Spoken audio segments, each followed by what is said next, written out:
There ain't nothing wrong with me that you can't. And I know we've jumped ahead here, but Right. could you take us back to that day? Like, how did you hear about it in your personal life as opposed to your professional life? When did they start blending that day? Well, that day was February the 1st, 2003. I was home. It's a Saturday morning. It's about right before 8 o'clock. This is a Columbia shuttle This is passing about the over. Columbia thing.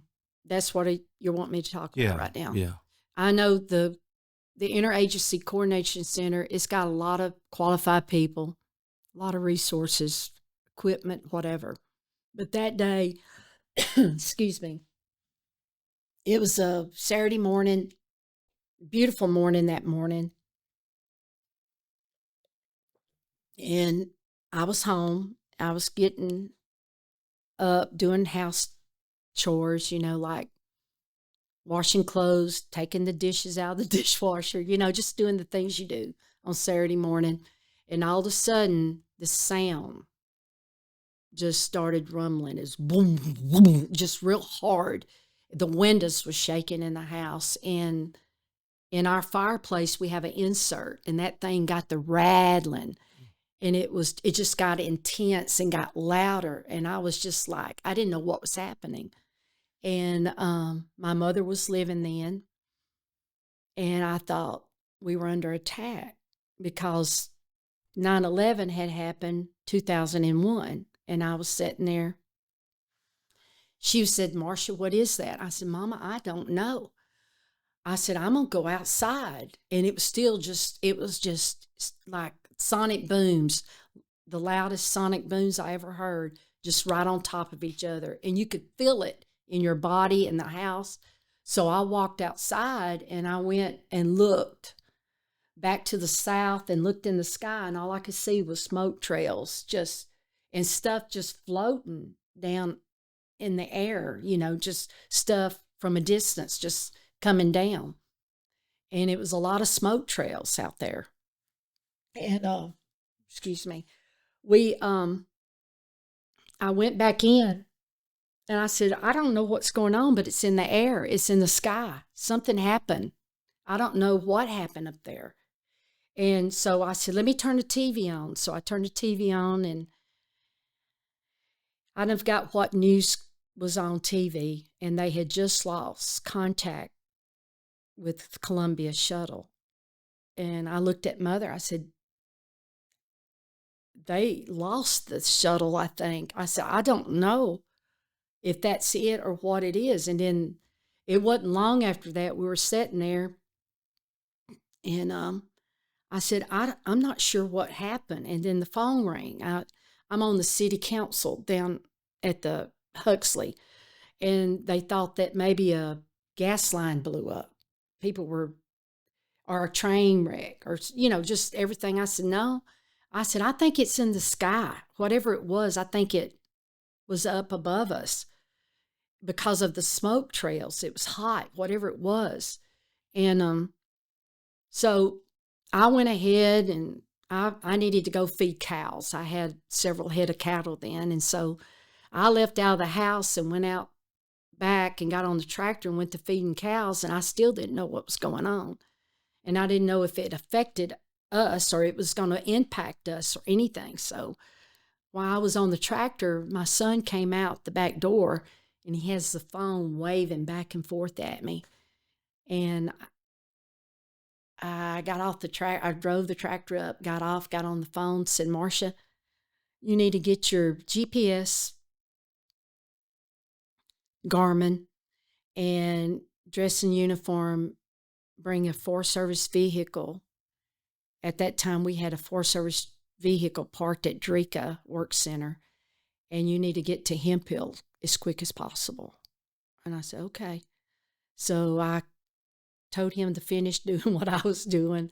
So I went in the house and changed clothes, went down to the office there at Drika, got a Forest Service vehicle, and I started driving down from Huxley down 87. And as I was going in, I could see things on the side of the road that's not trash.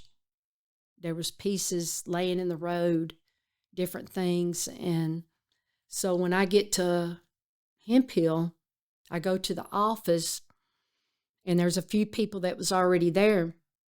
And they said, you need to go up to the Hemphill Fire Department. That's where everybody's at. I said, okay. So I go up to the Hemphill Fire Department, and my ranger's up there. The fire chief, there was a lot of people was coming in together because phone calls were coming in, reports were coming in, what was on the ground. And we were getting phone calls of human remains. And so we had, seemed like when I got down there, it was already like FBI, some Texas Rangers, Highway Patrol, local county law enforcement. Sheriff Tom Maddox was there, and just several people were there before I was there. And they were answering the phone left and right. They were trying to get more put in, and everybody was getting calls. And so we started going out with our GPS units with law enforcement to these sites. So there were several people I worked with that was already going out. And so I started going out with them. And we went out to a place, and sure enough, it was human remains. That's of the astronauts? Of the astronauts. And it was these kids that was on a four-wheeler that morning, rode across it. So we immediately, Squeaky got involved in it. He was a funeral director. He was the funeral director there in Hemphill, and we started immediately. Brother Fred Rainey was the pastor there at First Baptist Church at Hemphill. He was the chaplain there at the fire department. So immediately we started, doing something, praying over them, picking them up, very reverent and everything. And then there was a couple of astronauts showed up. And then it was more people would just Houston or something. Just started showing up. People started showing up. And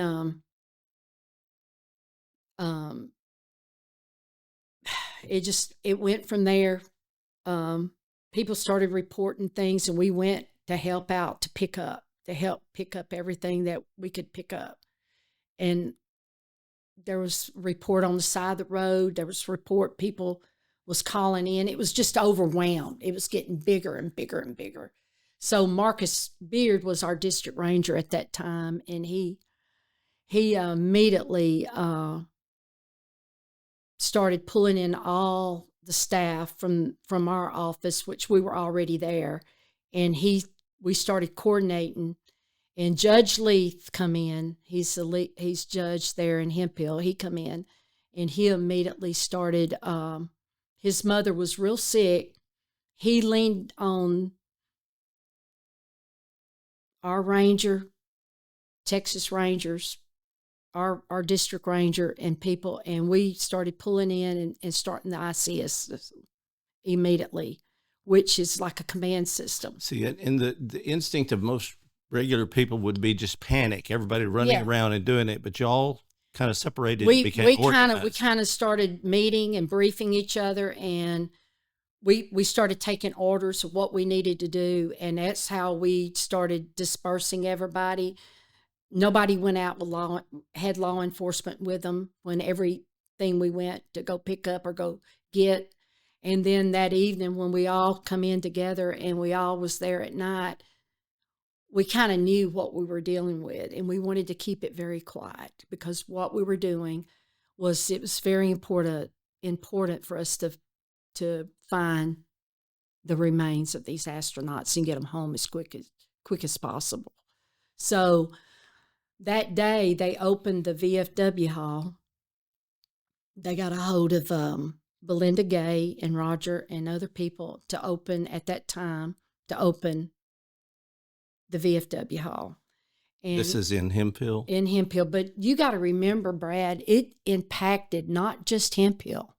This impacted St. Augustine, Nacogdoches, through the path line. the direct path liner that the shuttle came It's in. coming over. Yeah. It was coming over from the United States. It started out there in California, and it's coming through. And as it's coming through, it's breaking apart.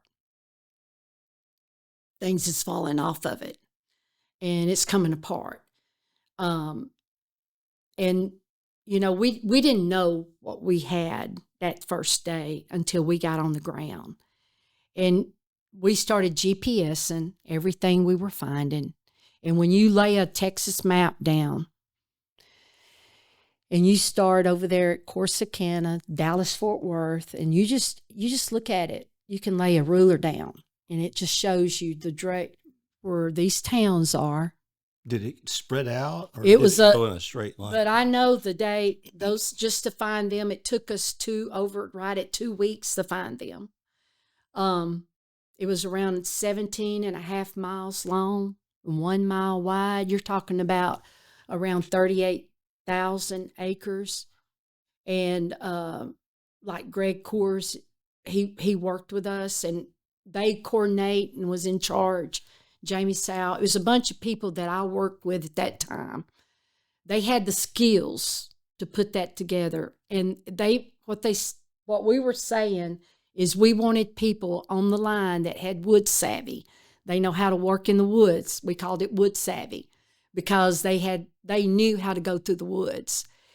And we started that first day, and we knew the second day was a Sunday.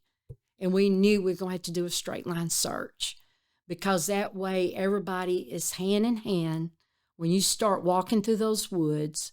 And it's a thicket, it was thicket. It's no walking apart, and it was hard to go through. And we started from the GPS points that we had.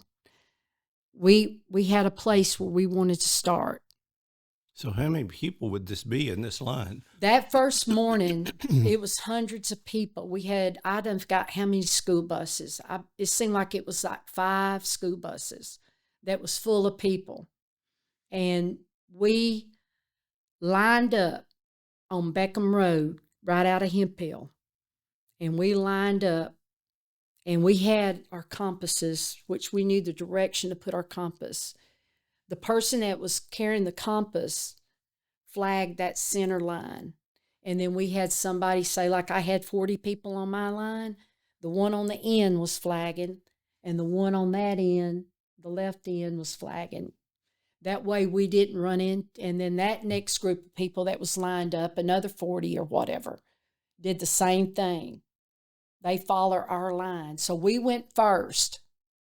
Through that thicket. So you got that first line going. And then these people are going down the side of our line because we're flagging that boundary going all the way through. You got to keep it straight. You can't miss nothing. So Were they picking up stuff or just tagging it? Well, what we were doing, we were looking for them.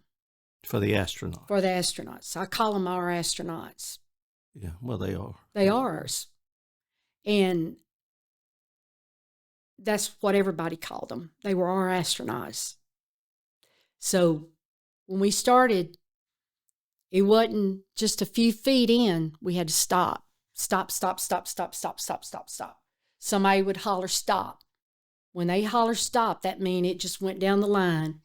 Everybody said stop all the way. We stopped. And we had something. And we would call. People would stay back, and then we'd start again. So did they have somebody there to recover the remains then when they found? We made sure that one thing about, I know it's told on our video, Mark Kelly was one of the astronauts. And we talked, Brother Fred Rainey and them, they wanted, and Squeaky, it was several, they wanted to have some type of service in the woods. Have you seen that on the video? And of course, when we were walking through those woods, it affected everybody on that line. There's a lot of people that walk those lines every day, and it affected all of us. We were all together. It was all in unison. It was nobody complaining, nobody griping. Everybody, you know, it was hard.